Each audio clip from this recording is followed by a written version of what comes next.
Morning everyone, Phil Morgan from Missouri Meerschaum Company with Dan the cameraman, and we are once again outstanding in our field, and we are here in the middle of our field, and we wanted to give you another short video just to give you an idea of how the corn is growing. As we explained in the last video, we're growing corn in the south half of our field, and we've rented another roughly 100 acres, just a little bit east of here, and the corn there is looking just as good as it is here. We are now at the edge of one of the other fields that we're growing corn in. We just wanted to stop and take another look at it, and holy cow, the cobs, I think you can see them here, the cobs are tremendous. They've got length, they've got diameter. See how tall the corn is? I mean, we are just tickled with this. And one of the reasons we're tickled with it is not just because we like nice big ears of corn for our pipes, but because next year will be our 150th anniversary of Henry Tibby making his first corncob pipes. And we're going to be announcing some festivities that we're going to have that we would like everybody to participate in if they can. So it's important to us this year that we have another good crop, so that we make sure we have a good inventory to have a lot of great pipes for next year. Not just for next year, but for next year and the years after that too. But next year is a really important year for us. 150 years of continuously being in business, not missing 1 year of making corncob pipes. We think it's something to celebrate, and we hope you do too.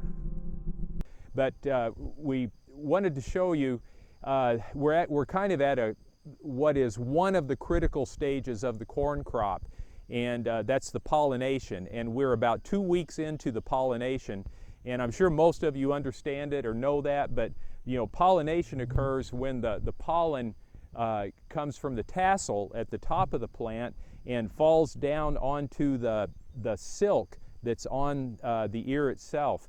And each one of the strands of silk is actually connected to one of the grains of corn. So the pollination, I think we're kind of at the tail end of it, but it's looking good. The cobs are nice and big. Sure, there's some small ones in here, but by and large, as we walked down the road here and looked at the corn, by and large, we have got some really large cobs. I mean, I think this is going to be another great year for corn.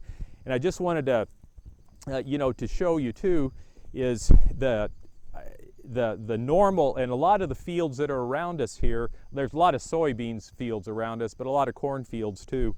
You know, this is the size of cob that we're after, and this is by and large what our crop will be like.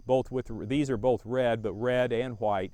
And this is a normal field corn size cob. So this is why one of the reasons we have to grow our own corn to get one of the bees off me, get this size, and also that when we harvest it, we have to harvest the cob and all. So again, that's why we grow our own corn. But again, we are just tickled with how great the crop is looking this year. And the soybean, and I think we explained in the last video, we've got soybeans growing in the north half of the field so that we can kind of control the Johnson grass and the weeds that we're growing in this part of the field. But the crop is looking great. It's the next critical part will be just that we get enough rain, just to let this thing to keep the ears growing as much as possible. And once they've reached their biggest size, then the weather can do what it wants, as long as it doesn't knock the corn over. But anyway, that's it kind of for this. We'll give you another update as we get closer to harvest, but we just want to kind of give you an idea of what it looked like now, and believe me, it looks great. So once again, thanks to everybody, for all of the fans of our corncob pipes out there, and at this stage in the crop, it's good news. Thanks everybody.